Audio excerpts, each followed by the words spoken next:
Hello વિદ્યાર્થી મિત્રો, the Manzil classes આજે તમારા માટે લઈને આવ્યું છે ધોરણ 8ની ગણિતની અસાઇનમેન્ટમાંથી પ્રશ્ન નંબર 4 એમાંથી આપણે આજે ગણીશું આ દાખલા કે નીચેના દાખલા ગણો, જે આપણા પ્રકરણ નંબર 11ના દાખલા છે અને આ દાખલાઓની ગણતરી આજે આપણે કરીશું. અહીંયા તો શું કીધું છે, પહેલીની અંદર 5 મીટર કાપડની કિંમત હોય 1595 રૂપિયા, તો 236 મીટર કાપડની કિંમત કેટલી? હવે જો આ દાખલો નોર્મલી તો ચોકડી ગુણાકાર રીતે ગણી શકાય, પણ અહીંયા આપણે સમપ્રમાણ અને વ્યસ્ત પ્રમાણ જોવાનું. તો હવે આ સમપ્રમાણ છે કે વ્યસ્ત પ્રમાણ એ ઓળખવું પડશે. તો દેખો, નોર્મલી જુઓ, કાપડ છે 5 મીટર તો કિંમત આટલી તો મીટર વધ્યા, મતલબ કાપડ વધ્યું તો કિંમત શું થવાની? વધવાની. જે મતલબ કે 5 મીટર કાપડ છે તો કિંમત આટલી થઈ, તો કાપડનું મીટર વધાર્યું તો કિંમત શું થશે? વધશે. મતલબ જો બંને પેલું વધે તો પેલું બી વધે, આવું હોય તો આને કહેવાય સમપ્રમાણ. અને એના માટેનું સૂત્ર આપણે વાપરીશું x1 ભાગ્યા y1 બરાબર x2 ભાગ્યા y2. તો દેખો, આ જે તમને આપ્યું છે કાપડ 5 મીટર, એ આપણું x1 છે, આ x1. કિંમત આપી છે એ છે y1. ફરીથી કાપડ આપ્યું છે એ છે x2 અને જે કિંમત આપણે શોધવાની છે y2. તો ચલો આપણે પહેલા લખી દઈએ. પહેલા દાખલાની અંદર શું કીધું છે? દેખો, આપણું x1 કેટલું હતું? 5 મીટર. y1 કેટલું હતું? 1595 રૂપિયા. x2 કેટલું હતું? 236 મીટર. અને y2 આપણે શું કરવાના છે? શોધવાના. તો અહીંયા પહેલા લખવાનું તમારે કયું પ્રમાણ છે? સમપ્રમાણ. તો સમપ્રમાણ હોવાથી સૂત્ર x1 ભાગ્યા y1 બરાબર x2 ભાગ્યા y2. કિંમત મૂકીએ. x1 મતલબ 5, y1 યાની 1595 બરાબર x2 યાની 236. y2 શું કરવાના છે? શોધવાના છે. ચલો, આમાંથી આપણે જ્યારે y2 ને કરતા કરીએ તો y2 આવશે તમારું અહીંયા ઉપર, આ બાજુ. y2 ઉપર આવ્યું 236 એમ નહીં, મેં કશું નહીં. y2 ઉપર તો એની જગ્યાએ 5 ક્યાં આવશે? નીચે.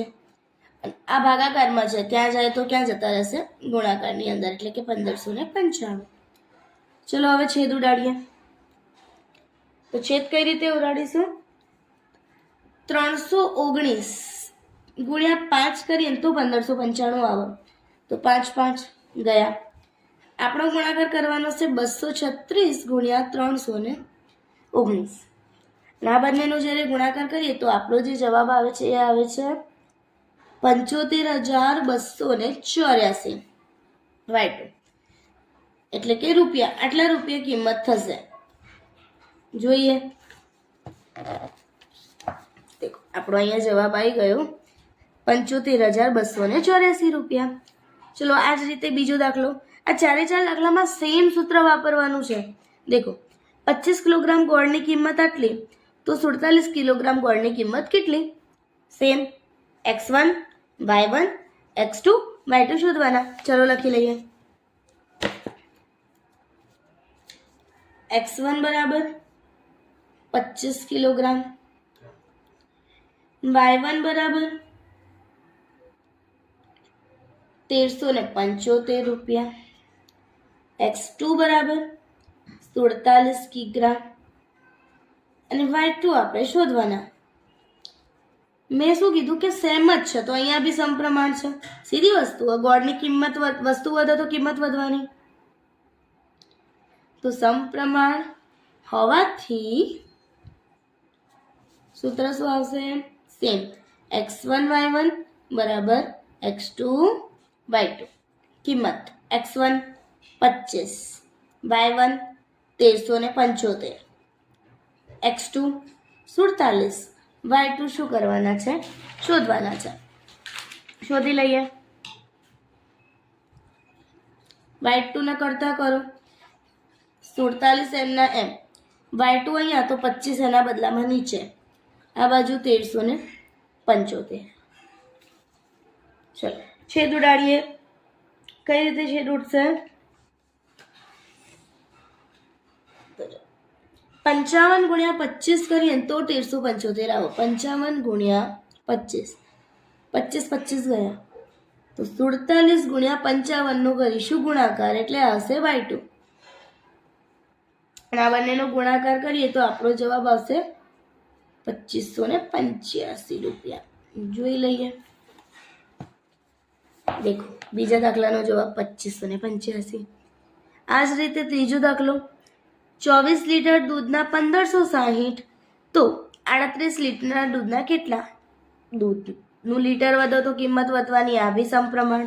ગણીએ.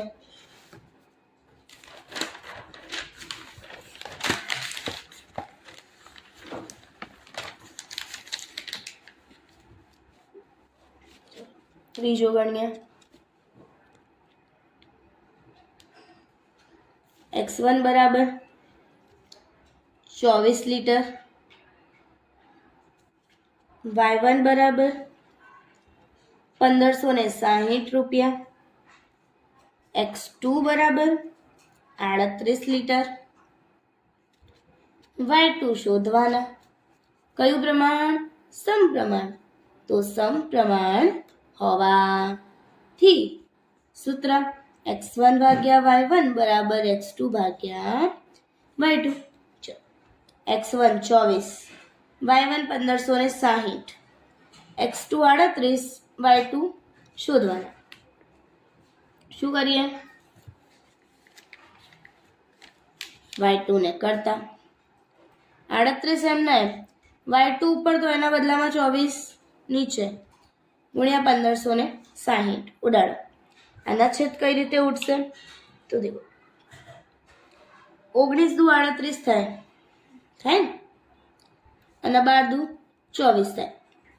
2 2 ગયા. હવે વધ્યું આપણી પાસે શું? 1560 ગુણ્યા 19 ભાગ્યા 12.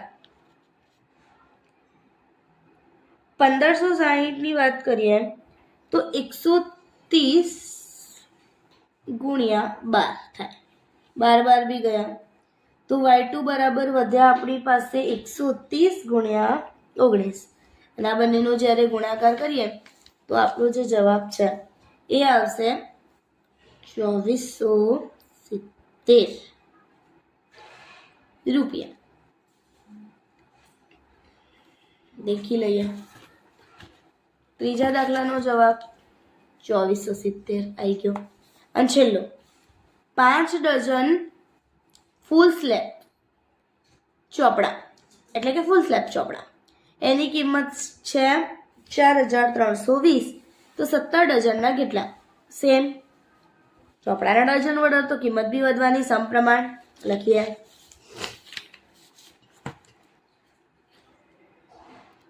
x1 બરાબર 5 ડઝન ચોપડા, y1 બરાબર 4320 રૂપિયા, x2 બરાબર 17 ડઝન ચોપડા, અને y2 બરાબર આપણે શોધવાના. કયું પ્રમાણ? સમપ્રમાણ. સમપ્રમાણ હોવાથી x1 ભાગ્યા y1 બરાબર x2 ભાગ્યા y2. કિંમત x1 એટલે 5, y1 એટલે 4320, x2 બરાબર 17 અને y2 બરાબર શોધવાના. શાના કરતા કરવાના? y2 ને. ચલો y2 ને કરતા કરીએ. તો y2 બરાબર 17 એમ નહીં, y2 અહીંયા તો 5 અહીંયા ગુણ્યા 4320. ચલો ઉડાડી લઈએ. કઈ રીતે ઉડાડીશું? તો y2 બરાબર, ચલો અહીંયા 864 ગુણ્યા 5 થાય, 5 5 ગયા. 17 ગુણ્યા 864 જ્યારે કરીશું તો આપણો જે જવાબ આવશે એ આવશે 14688 રૂપિયા. तो देखिए 14,688 રૂપિયા આપણો જવાબ. તો આ 4 દાખલા આજે આપણે ગણ્યા. Thank you.